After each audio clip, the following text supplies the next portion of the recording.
So now if we go back to the main PDF, we have a table over here which I've already shown you in the previous video, and you can see the second point over here, the diameter. So the diameter equals 3.66 meters. So this is the diameter of the first stages. So let us verify with the diameter what we got over here. So let me go back to the Revolve. I've not verified in the previous video. Let me check it right now. We can edit the sketch again and we can just cross check the diameter over here. If you want, we can just take a new diameter. Yeah. So this is almost equal to 18.55.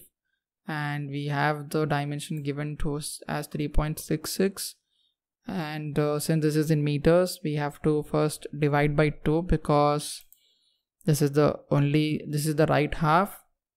And let me just check up in that way.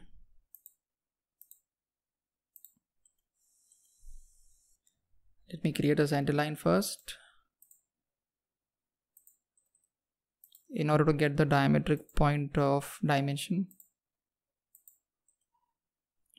I'm sorry.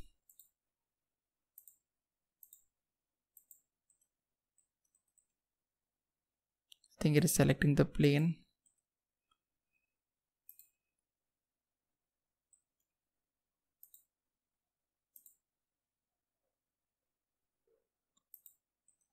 Yeah. So this is almost equal to 37. And we have the dimension as 3.66. So if we are multiplying with 10, this will be 36.6.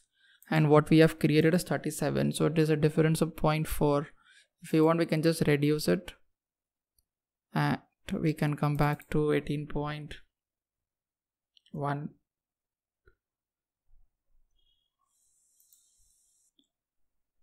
So this is almost scale right now. So let us create the remaining 2 boosters. For creation of that, again we can utilize the revolve command. So first let me turn on the plane and go to revolve and select the front plane. I have selected the front plane. Let me align the view right now and go to the center line. And now let me create a center line at the central axis distance, or the central axis of the booster. So first I'll be creating the left side booster, then I will be mirroring that to the right. So again we can utilize the spline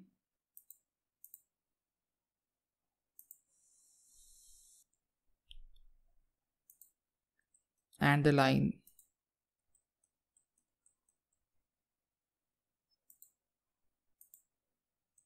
I'm making it a closed loop. Now let me adjust the nose as per the background image. So this seems fine to me. I can press OK. I got the booster on the left. Now in order to mirror it on the right side of the central plane, I can select the second revolve, that is the booster, and I can go to mirror command and select the vertical plane. I got it copied on the right hand side, so I have the boosters ready with me. So in this way you can create the geometries whose dimensions are not given to you. Maybe you can just take a scaled image and you can import it in the Creo datum plane, and then you can just trace the geometry to create the section. So maybe this kind of geometries we are doubtful with respect to the nose radius or with respect to some other features like this turn, but as the overview we can just try to create the similar shape and work on it. If we are really interested to check up the features or any kind of flow behavior or any kind of investigation, what we like to do it on the structures. So we have to create engines as well, and we have to create connecting structures over here. So you can see the PDF. If we are going down, we have the arrangement of engines given to us. I believe it is on the top. Yeah. So you can see there are 9 engines for this, for each of the booster and for the central first stage. So we can just create this and we can follow the reference image for that as well. So generally this engines will have a nozzle at the exit, and to speak technically, we have to create the nozzle with respect to the radius of the nozzle. I mean, we should be aware of the nozzle radius for creating the engine nozzle, I mean engine exhaust. But in this particular case, as it is not given to us and we are just trying to check up the geometry, the three-dimensional geometry, how does it look? So we are going to assume the dimension and we are just going to create it. So if we have the dimensions given to us, then there is no problem, but it's not given to us. So let us just try to assume it and create it. So that can also be performed using the revolve command.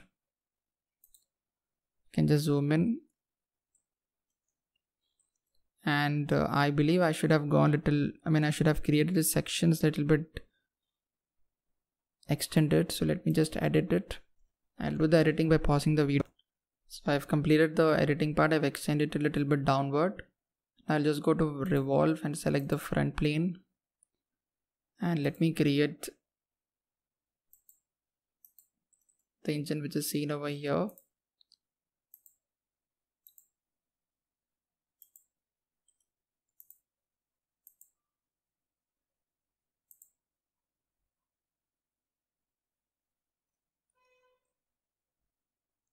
I have to use the spline.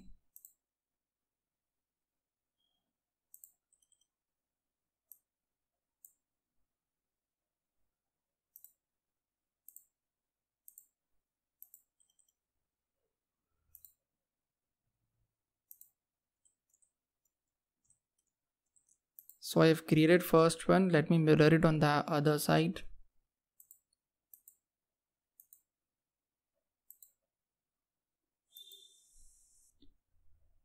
Now I have utilized the option called pattern in the previous video for copying the similar components, and I have worked with the axis pattern. So we have an axis over here and we have the geometry which can be copied around this axis.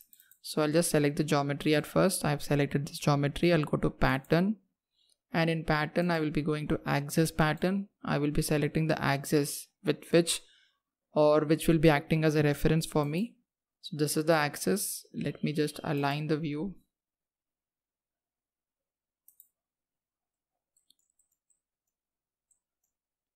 So basically whenever we are just selecting the axis, we'll be having 4 copied options. By default we can change it by clicking on 360 and 8.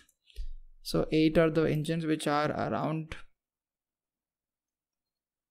arranged, and we have one engine in the center. So let me click OK.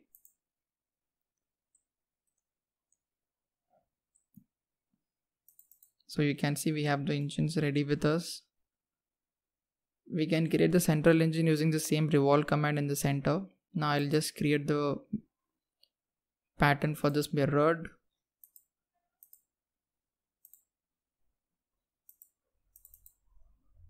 Eight. Got it on the left side, so I can create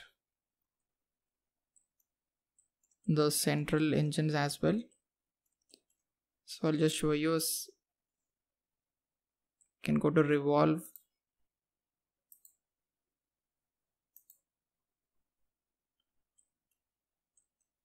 So let me follow this.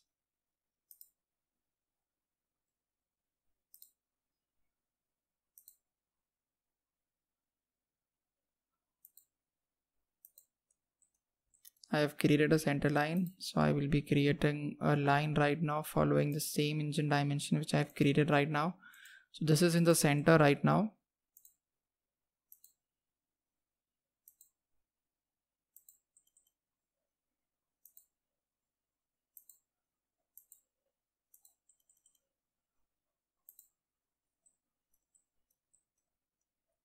And I got it.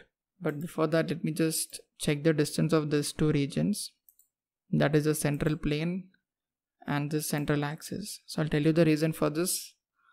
So the distance is 44.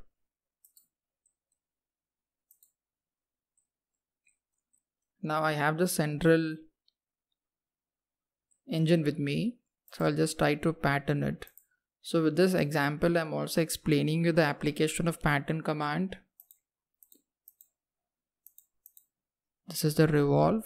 I'll just click on pattern.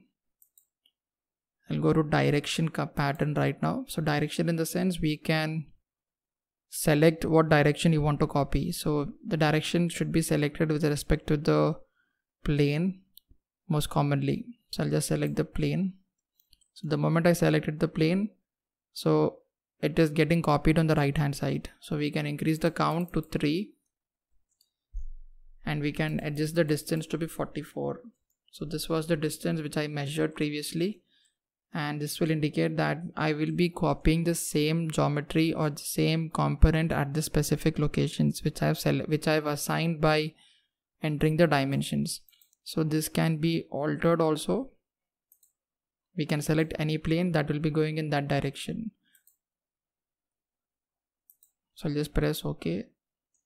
I didn't got the middle one because I have deselected this. Now we can create a revolve section over here and we can just pattern it actually to get the remaining engines. So in the nutshell, we have this geometry ready right now, and we can just see that we have created a similar scaled model which is presented to us in the website of the company, and we have imported the image. So in this particular example, we are learning the procedure for using the view command over here and the images option which is present in the Creo parametric. So we can add the images and we can change their dimensions, and we can create a traced component. So with this kind of example, we can try to work on different other examples as well in the future videos. Like for example, I have the aircrafts which I have shown in the introduction video. So generally you will not be finding the dimensions of the fuselage section, the section where the passengers are seated. So for that particular geometries, we have to take up the scaled views which is present in the official websites, and we can import in the Creo software by adjusting the overall length, the width and the height, and then we can just create a material between that limits, and as we have followed the procedure for creating this launch vehicle. So this is one of the most important and interesting feature in Creo, and I believe you have understood. If you are having any doubts, you can put me in the question section. And I have missed creating the structural component which connects all the three, and that is a simple. It is not given to us in the photos or the pictures, but you can see there it is connected laterally. You can see the circular cross sections. So I can just use the extrude command on the central axis, and I can just extrude a symmetric circular cross sections on both the sides. I can just follow randomly because dimensions are not given to us. We're just practicing and understanding the features of the image options which we can import and we can work. I'll just create on the right side as well on the same path, equidistant, and I want it to be symmetric, and let me reduce the length. So you can see I've created that one as well. So this is about the option of importing the image and tracing the geometry, and the procedure what we have to follow for maintaining the scaled length or the dimensions. Now let us go to the next section.